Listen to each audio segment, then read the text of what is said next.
زدنی علما رب زدنی علما۔ سورہ آل عمران سن رہے تھے ہم، تیسرے پارے میں ہے۔ کل سورہ آل عمران کے پہلے رکوع میں ہم نے یہ مضمون سنا تھا کہ انسان کو سیدھے راستے پر آنے کے بعد گمراہ ہونے سے بچنے کی دعا مانگنی چاہیے۔ اللہ نے ہمیں سیدھا راستہ دیا، صراط مستقیم پر رکھا، ایمان عقائد درست رکھے، لیکن کب کس وقت ایمان خطرے میں پڑ جائے اور فتنوں کا شکار ہو جائے اور انسان اپنی موت سے پہلے راہ بھٹک جائے اور موت کس حال پر ہو، خاتمہ کس حال پر ہو، یہ پتہ نہیں۔ لہٰذا دعا مانگے، ربنا، اے ہمارے رب، لا تزغ قلوبنا، ہمارے دلوں کو ٹیڑھا نہ کرنا، بعد اذ ہدیتنا، اس کے بعد کہ تو نے ہمیں ہدایت دی۔ اسی کو حضور صلی اللہ علیہ وسلم نے یہ بھی فرمایا، انما الاعمال بالخواتیم، اعمال کا دار و مدار خاتمے پر ہے۔ انسان کس حال میں مرتا ہے، جس حال میں وہ مرے گا اسی حال میں قیامت کے دن اٹھے گا۔ جن عقائد پر مرے گا، جن اعمال پر مرے گا، جس حالت میں مرے گا اسی حالت میں اٹھے گا۔ کبھی کبھی انسان کی ابتدائی زندگی بہت اچھی ہوتی ہے، درمیان میں بھی ٹھیک ہوتا ہے، لیکن آخر میں اپنے ایمان کی حفاظت نہ کرنے کی وجہ سے کبھی کبھی انسان ایمان سے محروم بھی چلا جاتا ہے۔ کبھی کبھی انسان کی ابتدائی زندگی بڑی اچھی ہوتی ہے، پھر وہ اس کے اندر شیطان کا جب قبضہ اس پر ہوتا ہے، تسلط ہوتا ہے، وہ اعمال بد کا شکار ہوتا ہے، اور موت اس حال میں آتی ہے جب وہ اعمال بد کر رہا ہو۔ اس لیے سب سے اہم چیز یہ ہے کہ انسان کا خاتمہ کس پر ہو؟ خیر پر ہو، خیر کے عقائد پر ہو، خیر کے اعمال پر ہو۔ یہی وجہ ہے کہ جو انسان نزع کی حالت میں ہو، اس دنیا سے جا رہا ہو، بیمار ہو، منع کیا گیا کہ اس کو ڈائریکٹ یہ نہ کہو کہ پڑھو لا الہ الا اللہ، پڑھو لا الہ الا اللہ، یہ نزع کی حالت کے مریض کو کہنے سے منع کیا گیا، بلکہ اس کے پاس بیٹھے ہوئے لوگ زور سے پڑھیں لا الہ الا اللہ، یہ ہے تلقین۔ کہیں خدا نہ خواستہ ایسا ہو کہ اگر اس نے پڑھنے سے انکار کر دیا تو اس کا خاتمہ ایمان پر نہیں ہوگا، اسی لیے منع کیا گیا۔ تو انسان کا خاتمہ کس حالت میں ہوتا ہے؟ آج بہت سارے نوجوان اچانک زندگی میں کبھی یو ٹرن آتا ہے اور اپنا دینی ایک شعور بیدار ہوتا ہے، عمل پر کھڑے ہوتے ہیں، تیار ہوتے ہیں، اور پھر عمل کرنے بھی لگ جاتے ہیں، اپنی زندگی اچھی بھی کر لیتے ہیں، نمازوں پر بھی آ جاتے ہیں، سب چیزوں پر آ جاتے ہیں، اپنی حلیہ، اپنی باشرہ زندگی گزارنا شروع کر دیتے ہیں۔ پھر اچانک نیک صحبت سے جب کٹتے ہیں، دور ہوتے ہیں، بری صحبت کے قریب ہوتے ہیں، تو ایک ایک چیز چھوٹتے انسان پھر واپس وہاں پہنچتا ہے۔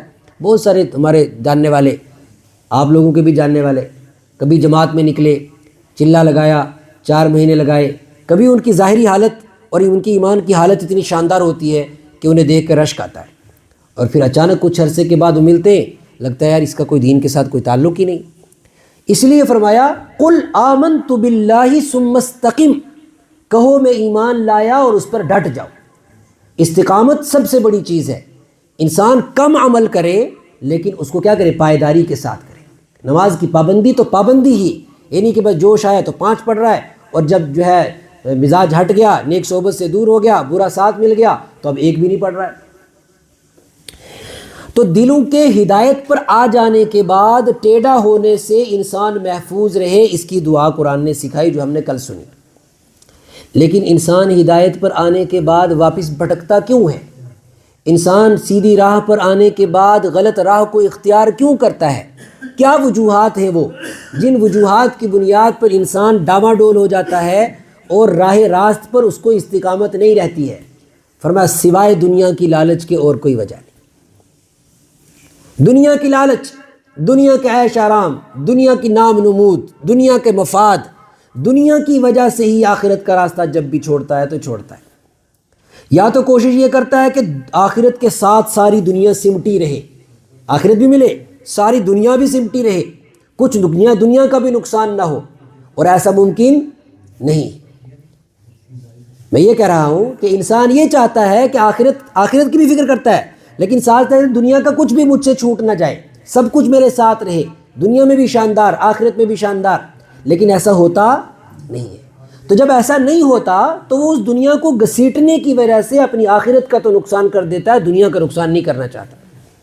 یہ جو بات میں نے کہی ہے کہ ایسا نہیں ہوتا، یہ کہاں ہے؟ یہ حدیث پاک میں ہے، مشکات شریف کی حدیث ہے۔ اللہ کے رسول صلی اللہ علیہ وسلم نے فرمایا من احب دنیاہ اضر بآخرتہ ومن احب آخرتہ اضر بدنیاہ۔ صاف حدیث کہ جس کو دنیا سے محبت ہوگی اس کا آخرت کا نقصان ہونا ہی ہونا ہے، اور جس کو آخرت سے محبت ہوگی اس کا دنیا کا نقصان ہونا ہی ہونا ہے، ہونا ہی ہونا ہے، یہ طے شدہ بات۔ من احب دنیاہ، جو دنیا سے محبت کرے گا اضر بآخرتہ، آخرت کا نقصان اٹھائے گا، اور جو آخرت سے محبت کرے گا وہ کس کا نقصان اٹھائے گا؟ دنیا کا نقصان اٹھائے گا۔ آج سب سے بڑا ہمارا مسئلہ یہ ہے دنیا کا ہمیں کوئی نقصان نہیں چاہیے، آخرت کا فائدہ ملتا ہے تو اچھی بات ہے۔ ہونا کیا چاہیے کہ آخرت کا کوئی نقصان نہ ہو جائے، دنیا کا فائدہ اگر مل جائے تو اچھی بات ہے۔ من حرم زینت اللہ التی اخرج لعبادہ والطیبات من الرزق، اللہ تبارک و تعالیٰ نے تو پاکیزہ چیزیں، پاکیزہ روزیاں، یہ اچھے لباس، یہ شاندار چیزیں اللہ نے انسان کے لیے بنائی، حرام کس نے کیا؟ لیکن بنیاد کیا ہونی چاہیے؟ انسان کی توجہ کس کی طرف ہونی چاہیے؟ آخرت کی طرف۔ پھر اگر کوئی دنیا کا نقصان ہوتا ہے تو ہو جائے، لیکن آخرت کا کوئی نقصان نہ ہو۔ بہت سارے لوگوں کو نماز کا دھیان ہوتا ہے، نماز پڑھتے ہیں، نوافل کی طرف ان کو کوئی توجہ نہیں ہوتی، نوافل کی طرف ان کا کوئی دھیان نہیں ہوتا، اور وہ سمجھ بس فرض پڑھ لیا جی ہو گیا، بات ختم ہوگی۔ کیوں نہیں ہوتا؟ اس لیے کہ آخرت کا نقصان کا بھی اندازہ نہیں ہے۔ جس انسان کو اپنی آخرت کے نقصان کا اندازہ ہو وہ ایک ایک قدم پھونک پھونک کر رکھے گا، وہ اپنے کٹورے میں ایک ایک عمل جمع کرے گا کہ کل قیامت کے دن خدا نخواستہ کون سا عمل اللہ کو اس کا پسند آ جائے۔ اسی لیے حضور صلی اللہ علیہ وسلم نے فرمایا قیامت کے دن اللہ تعالیٰ جب انسانوں سے فرائض کا حساب لیں گے اور فرائض میں کمیاں اور کوتاہیاں یقینی طور پر ہوں گی، پھر اللہ کہیں گے کہ جاؤ دیکھو میرے بندے کے نوافل بھی ہیں کہ نہیں، اور جو کمی اس کی فرائض میں رہ گئی ہے وہ کہاں سے پوری کر لو؟ نوافل سے پوری کر لو۔ آج نوافل کی طرف کوئی توجہ نہیں دیتے، سنتوں کی طرف کوئی توجہ نہیں دیتے۔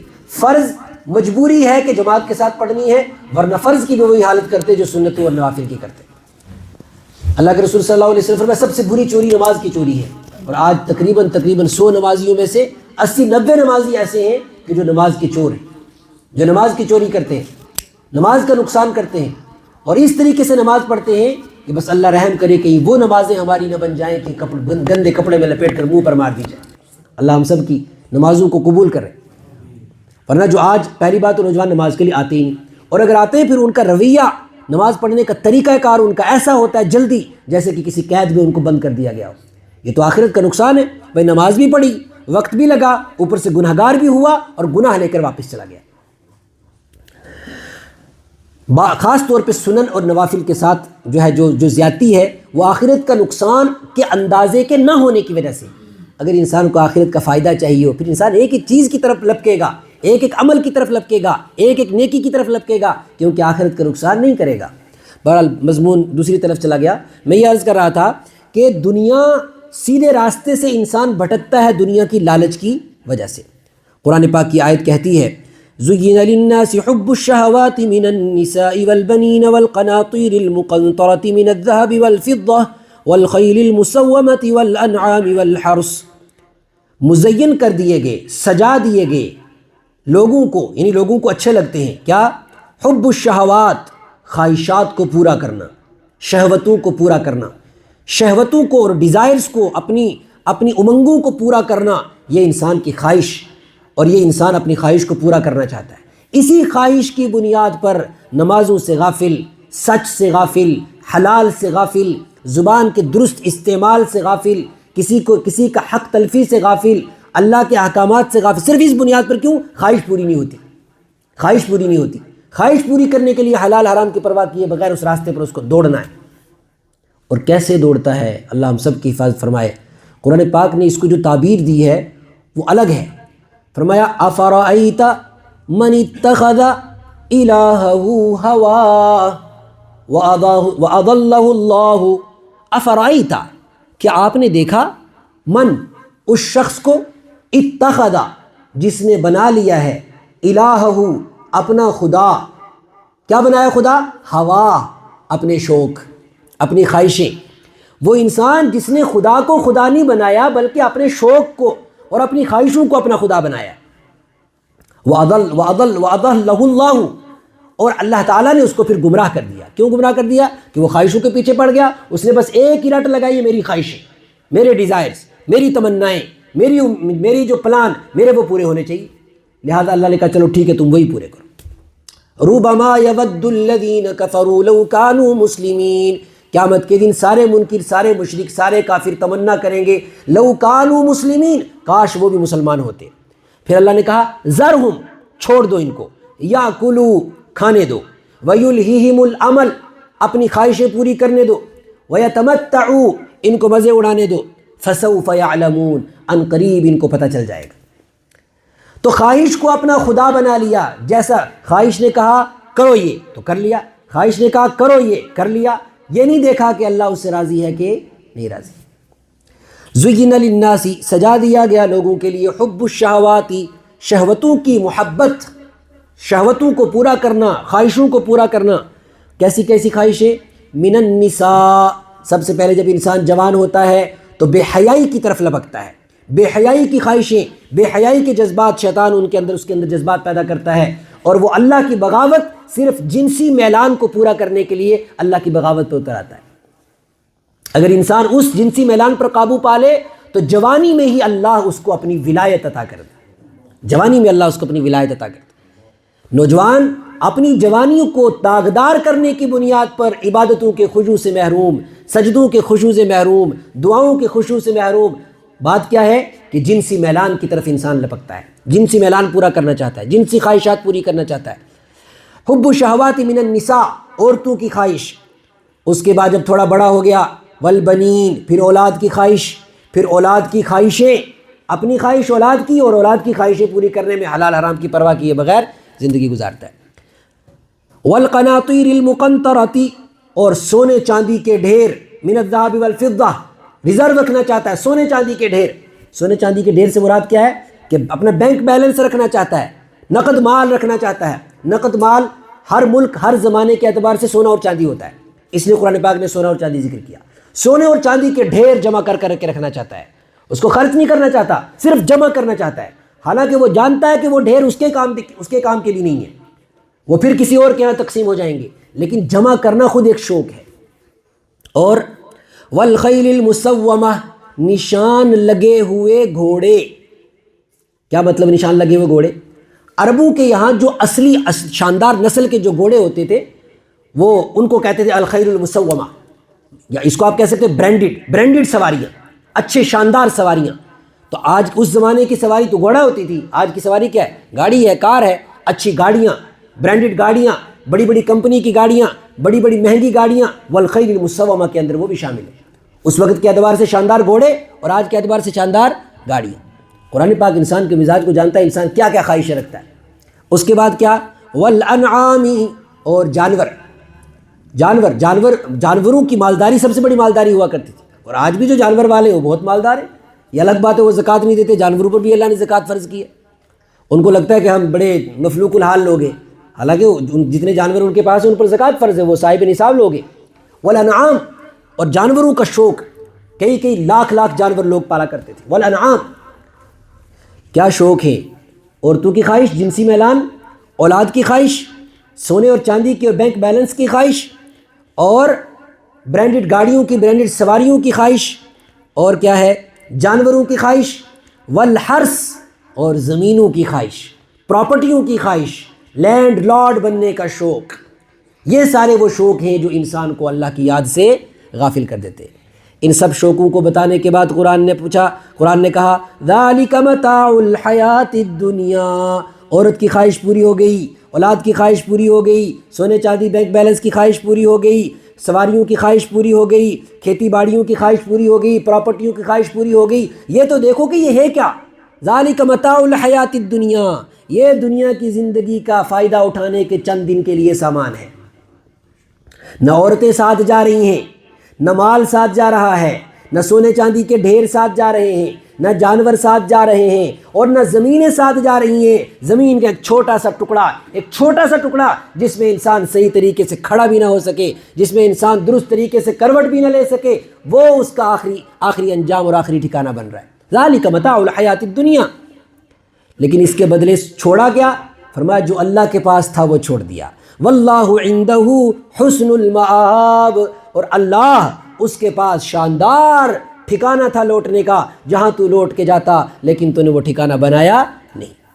قل کہہ دو, او نبئکم, تمہیں یہ شوق ٹھیک ہے, عورتوں کے شوق ہیں اور اولاد کے, سونے چاندی کے, بینک بیلنس کے, سواریوں کے, لینڈ لارڈ بننے کے شوق ہیں, کیا میں اس کائنات کا رب تمہیں بتاؤں اس سے اچھی چیز؟ قل کہہ دو, او نبئکم, کیا میں تمہیں بتاؤں؟ ڈائریکٹ انسانیت سے قرآن اللہ خطاب کر رہے ہیں, کیا میں تمہیں بتاؤں بخیر من ذالکم, ان سب چیزوں سے بھی زیادہ بہتر چیزیں. کس کے لیے؟ للذین اتقوا, ان لوگوں کے لیے جو تقوی کی اور اپنے رب کے ڈر والی زندگی گزارتے ہیں. عند ربہم, ان کے رب کے پاس.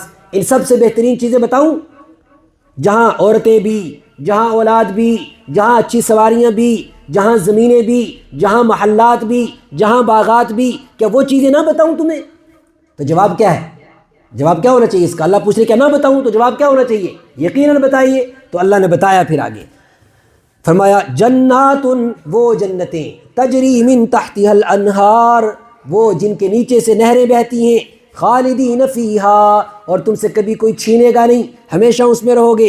اور عورتوں کی خواہش, وازواج مطہرۃ, دنیا کے گندے تعلقات, جو ہے ناپاک تعلقات اور انسانیت سوز جرائم والے تعلقات, فرمایا اس میں اپنی جوانی تباہ کی, اس میں اللہ کے رب کو اپنے رب کو ناراض کیا, اللہ کی ناراضگی ہمیشہ کی مول لے لی. وہاں اللہ نے پاکیزہ بیویاں, وازواج مطہرہ, اور پاکیزہ بیویاں رکھی, کیونکہ دنیا کی عورتوں کی وجہ سے اور دنیا کی خواہشوں کی وجہ سے اللہ ناراض ہو گیا. لیکن وہاں پر کیا ہے؟ ورضوان من اللہ, اللہ کی ہمیشہ کی رضامندی, اللہ کی ہمیشہ کی رضامندی. پھر سے سنیے اس آیت کو. قل کہہ دو, او نبئکم, کیا میں تمہیں بتاؤں بخیر من ذالکم, ان سب چیزوں سے بہترین چیزیں, للذین اتقوا, ان لوگوں کے لیے جو تقوی کی زندگی گزارتے ہیں, عند ربہم, ان کے رب کے پاس کیا ہے؟ جنات, وہ جنتیں ہیں, تجری من تحتها الانہار, جن کے نیچے سے نہریں بہتی ہیں, خالدین فیہا, وہ ہمیشہ اس میں رہیں گے, وازواج مطہرۃ, اور پاکیزہ بیویاں ہیں, ورضوان من اللہ, اور اللہ کی رضامندی ہے, اللہ کی. جنتیوں کو جب جنت کی ساری نعمتیں مل جائیں گی تو اللہ تعالیٰ پوچھیں گے کیا جنتیوں تم خوش ہو؟ جی خوش ہیں. تمہیں سب کچھ مل گیا؟ جی سب کچھ مل گیا. کسی اور چیز کی خواہش نہیں ہے؟ یا اللہ آپ نے ساری خواہشیں پوری کر دی, جہنم کے عذاب سے بچا لیا. تو اللہ تبارک و تعالیٰ اس کے بعد فرمائیں گے, دو نعمتیں دیں گے. ایک نعمت یہ کہ اللہ اپنا دیدار کروائیں گے, اور دوسری نعمت یہ اللہ تعالیٰ اعلان کریں گے کہ آج کے بعد میں تم سے کبھی ناراض نہیں ہوں گا. اعلان ہوگا لا اسخط علیکم ابدا, آج کے بعد میں تم سے کبھی ناراض. دنیا میں 1000 گناہ کیے, بار بار ناراض کیا, پھر راضی ہوا, پھر ناراض کیا, پھر راضی ہوا, پھر ناراض کیا, لیکن آخری بات جنت میں اعلان کیا ہوگا کہ آج کے بعد میں تم سے کبھی ناراض نہیں ہوں. اسی کو کہا ورضوان من اللہ, اللہ کی رضامندی. کون اس کی کتنی کوشش کرتا ہے؟ واللہ بصیر بالعباد, اللہ اپنے بندوں کو بغور دیکھ رہا ہے کون کتنی محنت کرتا ہے. اب اللہ کے کون سے ایسے بندے ہیں جو جنتوں کی تیاریاں کرتے ہیں, اور کن اعمال کی بنیاد پر تیاریاں جو ہے رکھی گئی ہیں, وہ اعمال انشاءاللہ کل ذکر کریں گے. اللہ تعالی ہمیں عمل کی توفیق عطا فرمائے.